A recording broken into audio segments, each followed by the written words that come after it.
Hello दोस्तों, welcome to exam simplified. आज हम बात करेंगे बहुत एक इम्पॉर्टेंट टॉपिक की।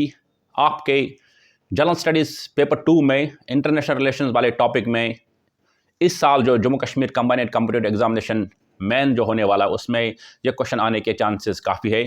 इंडिया कतर की रिलेशनशिप के बारे में जानेंगे, कुछ पॉइंटर्स हम जानेंगे ताकि अगर क्वेश्चन इसमें आए तो आपके पास वो चीज़ें रेडी हो। और जो बाकी एग्जाम्स भी होंगे उसमें भी इसके कुछ कुछ पॉइंटर्स शायद कहीं ना कहीं इंपॉर्टेंट हो सकते हैं।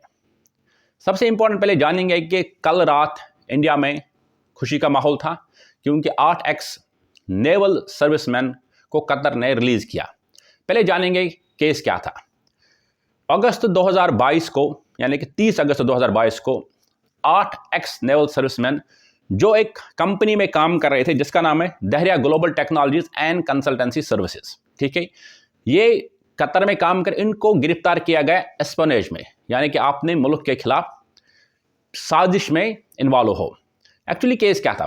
फॉरेन मीडिया का कहना यह है कि यह कंपनी जो दहरिया ग्लोबल्स है ये कतरी गवर्नमेंट को असिस्ट कर रही थी क्योंकि कतरी गवर्नमेंट एक सिटीलाइट सबमरीन खरीद रही थी इटली से।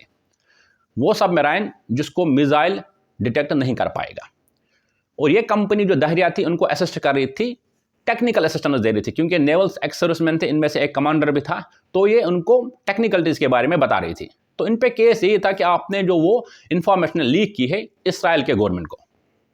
बहरहाल कतर के कोर्ट्स में या मिडिल ईस्ट के कोर्ट्स में जब किसी को सज़ा सुनाई जाती है, स्पेशली जब आपको डेथ सेंटेंस सुनाया गया, उनको अक्टूबर 2023 में डेथ सेंटेंस सुनाई गई, यानी कि क्लेमेंसी हो या कम्यूटेशन की कोई बात नहीं हुई। ये उनके इंडियन गवर्नमेंट को या फॉरेन जो डिप्लोमेट्स हमारे हैं जो कतर में है, डिप्लोमेसी हमारी, उनको या उनके फैमिली को कोई काउंसलर एसेस नहीं दिया गया। These are the laws in Middle East which are very draconian, we all know that. तो बहरहाल इंडियन गवर्नमेंट ने भी अपनी जो डिप्लोमेसी है उसको स्टेप अप किया। Prime minister Narendra Modi was personally assisting that as per the ex serviceman. तो रिसेंटली एक ब्रेक तो मिला जब COP28 दुबई में हो रहा था, वहाँ पे our prime minister met the emir of Qatar, और शायद उन साइडलाइनर्स पे इसके बारे में बात हुई।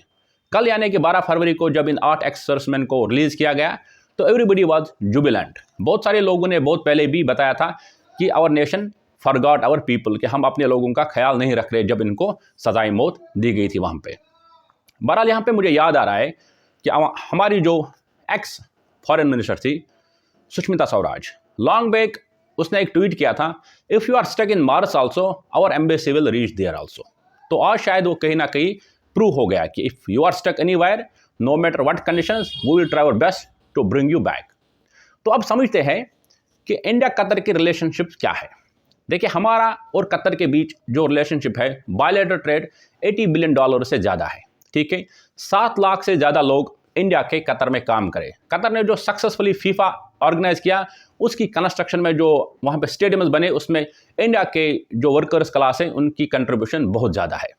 हमारा जो गैस का रिक्वायरमेंट है, लिक्विफाइड नेचुरल गैस का रिक्वायरमेंट है, मैक्सिमम जो है मेट कर रहा है कतर, यानी कि 70% मेट कर रहा है कतर।